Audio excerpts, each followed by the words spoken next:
नमस्कार विद्यार्थी मित्रांनो, गजरेज maths foundation and brain gym या माझ्या यूट्यूब चॅनलमध्ये आपलं सर्वांचं स्वागत आहे. वर्ग 4 स्कॉलरशिप एक्झाम जी यावर्षी 22 एप्रिल 2026ला होणार आहे, त्याच्या तयारीकरिता जो पेपर 2 आहे इंटेलिजन्स टेस्ट, त्यामधील चॅप्टर 1 आहे कॉम्प्रिहेन्शन, तो आपण आज बघणार आहोत. तर कॉम्प्रिहेन्शन म्हणजे होते ॲबिलिटी टू अंडरस्टँड. ठीक आहे, समजण्याची क्षमता, समजण्याची क्षमता किती आहे आपल्यामध्ये, दिलेले जे प्रॉब्लेम्स आहे ते समजून आपण कसे सॉल्व्ह करू शकतो यावरील हे आहे टॉपिक आहे. तर यामध्ये 3 प्रकारचे सब टॉपिक्स आहेत. ते 3 सब टॉपिक्स कोणते आहेत? ते आहेत, पहिला सब टॉपिक आहे आपला फॉलो द इन्स्ट्रक्शन्स, म्हणजे सूचना दिल्या राहतील आणि त्या सूचनांच्या नुसार आपल्याला प्रश्न सॉल्व्ह करायचे असतात. दुसरा सब टॉपिक आहे नंबर सिरीजचा आणि तिसरा आहे अल्फाबेटचा. तर सगळ्यात पहिला जो टॉपिक आहे फॉलो द इन्स्ट्रक्शन्स, हा आज आपण बघणार आहोत. तर हा टॉपिक समजण्याकरता आपल्याला काय काय माहीत असायला पाहिजे? तर सर्वात आधी आपल्याला माहीत असायला पाहिजे ए टू झेडचे अल्फाबेट म्हणजे लेटर्स माहीत असायला पाहिजे. वॉवेल्स आणि कॉन्सोनंटमधील डिफरन्स माहीत असायला पाहिजे. आता अल्फाबेटमध्ये ए पासून ए ई आय ओ यू, बघा ए ई आय ओ यू हे 5 आपल्याला वॉवेल्स आहेत आणि ए पासून झेडपर्यंतचे जे लेटर्स आहेत 26 लेटर, यामधून हे 5 वॉवेल्स जर सोडले तर बाकीचे जे सर्व लेटर्स आहेत ते आहेत कन्सोनंट. ठीक आहे, तर वॉवेल्स आणि कन्सोनंटचा डिफरन्स तुम्हाला लक्षात आला असेल किंवा शाळेतसुद्धा तुम्ही हे शिकलेले आहात. दुसरा सब आपल्याला काय माहीत असायला पाहिजे?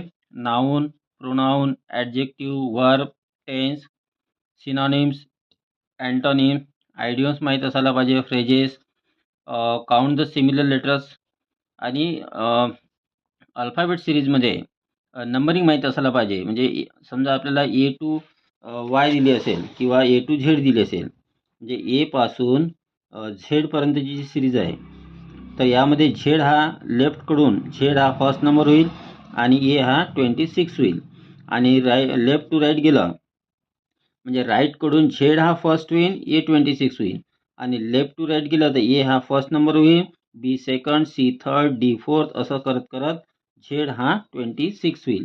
कधी कधी तुम्हाला लेटर सिरीज ही ए टू वायपर्यंतची 25 लेटरची सिरीज दिलेली असते. ठीक आहे, त्यामध्ये 5-5 लेटरचे ग्रुप्स बनवले असतात.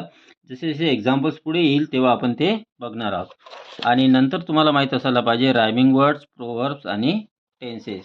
तर जसे जसे आपण एक्झाम्पल्स बघू त्यानुसार तुम्हाला ती अधिकची माहिती मी सांगेल. तर बघूया, जो फर्स्ट टॉपिक आहे आपला फॉलो द इन्स्ट्रक्शन्स, त्यावर आधारित एक्सरसाइज 1.1.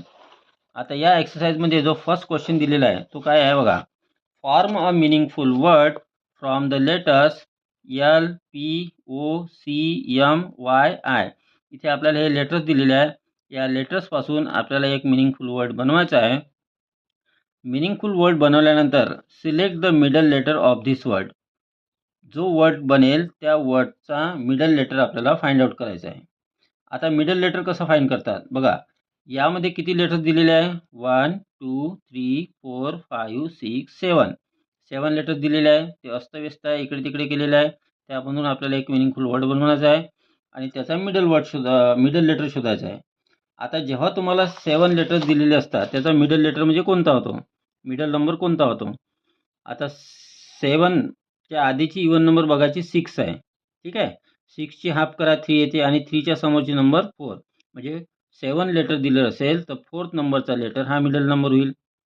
जे ऑड नंबर्सचे मिडल नंबर कसे शोधायचे? समजा 9 लेटर्स दिले आहे, तर 9च्या आधीची इवन नंबर कोणती आहे? 8 आहे.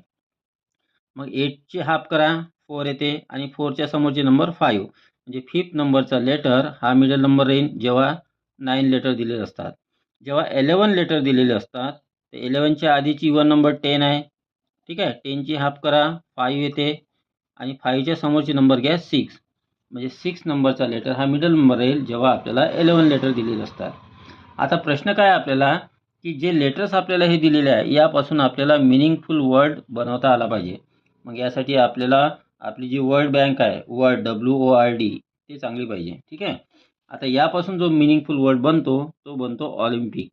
आपण काय करा की असे जे प्रश्न असतात त्यामध्ये डायरेक्टली म्हणजे व्हिडिओला पॉज करून स्वतः आधी यापासून मिनिंगफुल वर्ड बनवण्याचा प्रयत्न करा.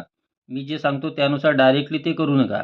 तुम्ही स्वतः त्याची प्रॅक्टिस करा, स्वतः त्याचे वर्ड बनवा आणि जो वर्ड येतो तो मला कमेंट सांगा. ठीक आहे. तर यापासून जो मिनिंगफुल वर्ड बनतो तो बनतो ऑलिम्पिक. आता ऑलिम्पिकमध्ये आपल्याला मिडल वर्ड शोधायचा आहे. मिडल वर्ड टोटल वर्ड इथे लेटर इथे 7 आहेत. मग 7 लेटरचा मिडल लेटर जो आहे तो 4th नंबरचा राहील. म्हणजे 1, 2, 3, 4. 4th नंबरवर एम लेटर आहे. एम हा झाला मिडल लेटर. यामध्ये कोणता ऑप्शन आहे? Option 2 is correct answer. Next बघा question number 2. In the sentence एक सेंटेन्स दिलेला आहे. सेंटेन्स काय? It started raining heavily when I left the office and walked to the station to catch a train to my house. तर it पासून house पर्यंत इथे एक आपल्याला सेंटेन्स दिला आहे. या सेंटेन्सचा मिनिंग काय होतो ते आपल्याला इथे गरजेचं नाही आहे बघणं. प्रश्न काय दिलेला आहे? How many words each of 7 letters are there. 7 letter असणारे किती वर्ड्स आहे? आता इटमध्ये 7 लेटर नाही आहे, स्टार्टेडमध्ये आहे बघा. 1, 2, 3, 4, 5, 6, 7. रेनिंगमध्ये पण आहे 1, 2, 3, 4, 5, 6, 7. हेविलीमध्ये पण आहे 1, 2, 3, 4, 5, 6, 7. I left the office and वॉकमध्ये पण नाही आहे, 2 नाही आहे, द नाही आहे, स्टेशनमध्ये आहे 1, 2, 3, 4, 5, 6, 7. बस एवढेच वर्ड्स आहे ज्यामध्ये 7 लेटर्स आहेत. किती वर्ड्स आहे? 1, 2, 3, 4. म्हणजे option number 2 is correct answer. Next बघूया question number 3. Inside our garden we have made a nice and pretty little pool. इथे आपल्याला एक लाईन दिलेली आहे इनसाइड पासून पूल पर्यंत. बघा इथे कॉमा इंटू इन्व्हर्टेड कॉमा दिलेला आहे. In this line how many words made of 4 letters and 6 letters respectively do occur. म्हणजे 4 लेटर असणारे किती वर्ड्स आहे आणि 6 लेटर असणारे किती वर्ड्स आहे रिस्पेक्टिव्हली. रिस्पेक्टिव्हली म्हणजे अनुक्रमे. म्हणजे जे ऑप्शन दिलेले आहे जसं पहिला ऑप्शन आहे 3 अँड 4. याचा अर्थ 3 म्हणजे 4 लेटर असणारे 3 वर्ड्स आणि 6 लेटर असणारे 4 वर्ड्स. दुसरा ऑप्शन 4 अँड 3 आहे. याचा अर्थ काय होते? 4 लेटर असणारे 4 वर्ड्स आणि 6 लेटर असणारे 3 वर्ड्स. अशा पद्धतीनं रिस्पेक्टिव्हलीचा अर्थ इथे लागतो. आता सगळ्यात आधी बघूया आपण 4 लेटर असणारे किती वर्ड्स आहे. इनसाइडमध्ये नाही आहे, अवरमध्ये नाही, गार्डनमध्ये नाही, वीमध्ये नाही, हॅवमध्ये आहे 4 वर्ड्स. मग याला अंडरलाईन करायचं असं पेपरमध्येच करत जायचं. मेडमध्ये पण 4 वर्ड्स आहे, याला अंडरलाईन केलं. नाईसमध्ये 4 वर्ड्स आहे, याला अंडरलाईन केलं. मग कोणामध्ये नाही, पूलमध्ये पण 4 वर्ड्स आहे, याला पण अंडरलाईन केलं. मग 4 वर्ड्स असणारे 4 लेटर असणारे किती वर्ड आहे? 1, 2, 3, 4. 4 लेटर असणारे 4 वर्ड्स आहे. ठीक आहे, म्हणून आपण इथे लिहूया 4. आणि मग आता बघूया 6 लेटर असणारे किती वर्ड आहे. इनसाइडमध्ये 6 लेटर आहे का? 1, 2, 3, 4, 5, 6 आहे. अवरमध्ये नाही आहे. गार्डनमध्ये आहे का? मग इनसाइडला सर्कल करून घ्या. गार्डनमध्ये आहे का? 1, 2, 3, 4, 5, 6 आहे, म्हणून याला सर्कल करून घ्या. वीमध्ये नाही. Have made a nice and यामध्ये कोणामध्ये 6 लेटर नाही आहे. प्रेटीमध्ये आहे का? 1, 2, 3, 4, 5, 6 आहे, याला सर्कल करा. लिटलमध्ये आहे का? 1, 2, 3, 4, 5, 6 आहे, याला सर्कल करा. फुलमध्ये नाही आहे. मग 6 लेटर असणारे किती वर्ड झाले जे सर्कल केले आहे? 1, 2, 3, 4. मग इथे 4 लिहूया आपण. जे आपला आन्सर आला 4, 4. मग इथे कोणता ऑप्शन आहे? Option 3 is correct answer. Next बघूया question number 4. Makes empty and noise vessel much. इथे काही वर्ड्स दिलेले आहे आणि यापासून काय म्हटलेलं आहे, म्हणजे हा सेंटेन्सच आहे एक, पण याच्यात काही अर्थ लागत नाही आहे. काय म्हटलेलं आहे? Form a meaningful proverb from the given words. हे जे वर्ड्स आहे हे इकडे तिकडे झालेले आहेत. यापासून एक आपल्याला मिनिंगफुल प्रोव्हर्ब बनवायचे आहे. ठीक आहे. Makes empty and noise vessel much. काही आठवते का तुम्हाला? व्हिडिओ पॉज करा आणि सांगा बरं मला यामधून एक मिनिंगफुल प्रोव्हर्ब कोणतं तयार होतो. फटाफट तुम्ही कमेंट करा. ठीक आहे. तर बघा यापासून जो मिनिंगफुल प्रोव्हर्ब तयार होतो तो आहे an empty vessel makes much noise. ठीक आहे. एम्प्टीच्या आधी ॲन का बरं लिहिलं आहे? कारण या वर्डची सुरुवात आहे ती वॉवेलनं झालेली आहे आणि ज्या वर्डची सुरुवात वॉवेलनं होते त्याच्या आधी आपण ॲन लिहितो. ठीक आहे. आता प्रश्न काय म्हटलेला आहे? Make a series of letters at the odd places. म्हणजे मिनिंगफुल प्रोव्हर्ब बनवल्यानंतर ऑड प्लेसेसमध्ये जे लेटर्स आहे, ऑड प्लेसेस म्हणजे पहिलं, third, 5th, 7th, 9th, 11th, 13th, 15th, 17th या नंबरवरचे लेटर्स आपल्याला घ्यायचे आहे. ठीक आहे, आणि त्याची एक सिरीज बनवायची आहे. आता बघा, फर्स्ट नंबरवर एम आहे, एम घेऊ. थर्ड नंबरवर के आहे, के घेऊ. ठीक आहे, इथे मी अशा पद्धतीनं आपण इथे सिरीज बनवलेली आहे. A E P, first, third, 5th, 7th, 9th, 11th, 13th, 15th, 17th, 19th, 21, 23, 25, 27. तर अशा नंबरवरचे तुम्ही यामधून लेटर्स घ्यायचे. कशामधून? यामधून. And empty vessel makes much noise, म्हणजे ए झालं फर्स्ट, ई झालं थर्ड, पी झालं 5th, अशा पद्धतीनं. मग अशी सिरीज तुम्ही बनवून घ्यायची आधी. आता प्रश्न काय विचारलेला आहे यामध्ये, which is the letter at the 4th place from the left of the series. मग यामध्ये ही जी सिरीज तयार केली, यामध्ये लेफ्ट साईडकडून 4th लेटर आपल्याला विचारलेलं आहे. लेफ्ट साईडकडून 1 2 3 4, 4th साईड लेटरवर वाय आहे, म्हणून option number 4 is correct answer. Next बघूया question number 5. In the word Amritsar, Amritsar हा एक वर्ड दिला आहे. Which letters occur at the places that corresponds to the prime number. Amritsar या वर्डमध्ये प्राईम नंबरवर जे लेटर्स आहेत ते कोणकोणते आहेत ते विचारलेलं आहे. प्राईम नंबर्स कोणते आहेत? प्राईम नंबर्स आहेत, सगळ्यात पहिली प्राईम नंबर 2 आहे, त्यानंतर 3 आहे, त्यानंतर 5 आहे, त्यानंतर 7 आहे, 11 आहे, आणि अशा पद्धतीनं प्राईम नंबर्स वाढत जातात. सगळ्यात पहिली जी प्राईम नंबर आहे ती 2 आहे, आणि 2 ही इवन नंबर आहे. तर एकच अशी इवन नंबर आहे जी प्राईम आहे, ती म्हणजे 2. आता बघा, इथे 2 नंबरवर एम आहे, म्हणून आपण इथे एम घेऊया. 3 नंबरवर कोण आहे? आर आहे, म्हणून आर घेऊया. 5 नंबरवर कोण आहे? टी आहे, टी घेतलं. 7 नंबरवर ए आहे, ए घेतला. 11 नंबर तर इथे आहेच नाही. एम आर टी ए हे आपल्याला लेटर्स मिळालेले आहे.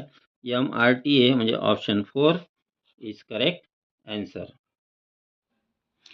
त्यानंतर बघूया question number 6. If the letters of the word productive, एक वर्ड दिलेला आपल्याला productive, are written in the reverse order, म्हणजे उलट क्रमाने लिहा. उलट क्रमाने म्हणजे शेवटचं लेटर आधी येईल, त्यानंतर व्ही येईल, त्यानंतर आय येईल, त्यानंतर टी, टीच्या नंतर लिहा सी, सीच्या नंतर लिहा यू, यूच्या नंतर लिहा डी, डीच्या नंतर लिहा ओ, ओच्या नंतर लिहा आर, आणि आरच्या नंतर लिहा पी.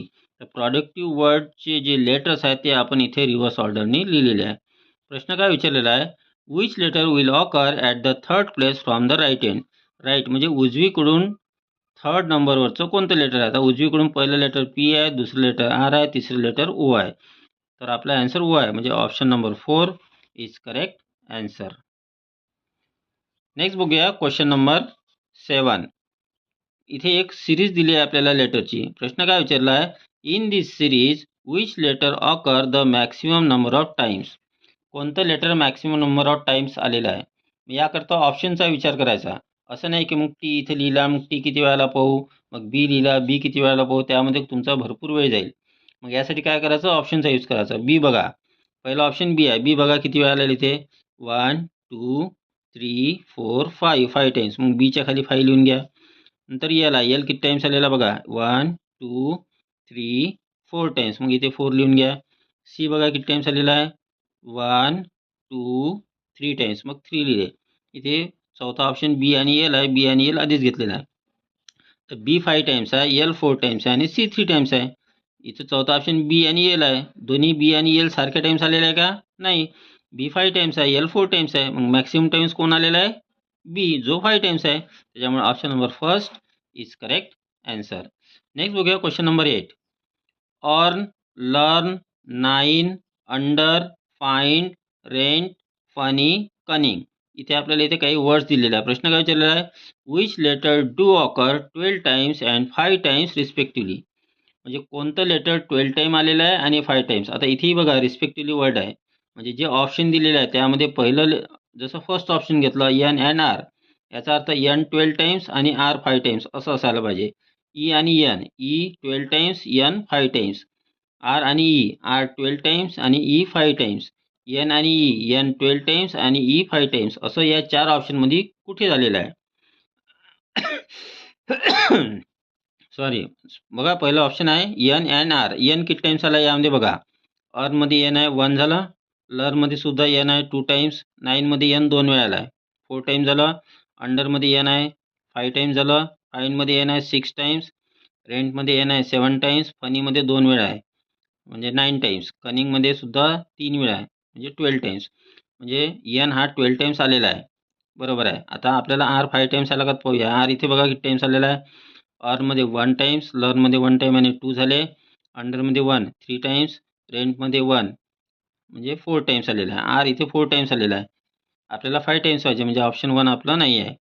दुसरं बघा ई अँड एन. आता ई बघा इथे किती टाइम्स आलेला आहे. मध्ये 1 वेळा आहे ई, मध्ये 1 वेळा आहे, 9 मध्ये 1 वेळा आहे 1 2 3, मध्ये 1 वेळा आहे 4, मध्ये 1 वेळा आहे 5, 5च वेळा आलेला आहे ई. ठीक आहे, मग इथे 5 लिहून घेऊया. आता एन 12 टाइम्स आलेला आहे, 5 12 झाला, पण आपल्याला काय पाहिजे तो पहिलं लेटर 12 दुसरं लेटर 5, पण हे नाही चालणार मग, कारण आपल्याला 12 5 पाहिजे, 5 12 नाही. ठीक आहे, रिस्पेक्टिव्हलीचा अर्थ समजून घ्या. तिसरं बघा आर. आता पहिलंच आपण आर काढलेलं होतं इथे, आर 4 टाइम्स आलेलं होतं आपलं, एन 12 टाइम्स आलेलं होतं आणि ई आपलं 5 टाइम्स आलं आहे. ठीक आहे, मग हे सुद्धा आपलं ऑप्शन नाही आहे. फोर्थ ऑप्शन बघा, एन आपलं किती टाइम्स आलेलं आहे 12 टाइम्स आणि ई आलेला आहे 5 टाइम्स, 12 5. त्याच्यामुळे option number 4 is correct answer.